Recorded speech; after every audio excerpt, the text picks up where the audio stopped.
lumabas ako para kumain. Tapos bumili na rin ako ng jacket kasi mali ang chismis. Jacket na binili ko. Tsaka pagkain ko later, mamayang gabi. Mali ang chismis.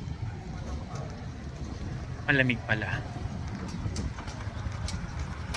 So, since kaninang umaga hanggang ngayon tanghali na, alas 2 na, para ka nasa Baguio ng umaga. Ganun siya kalamig.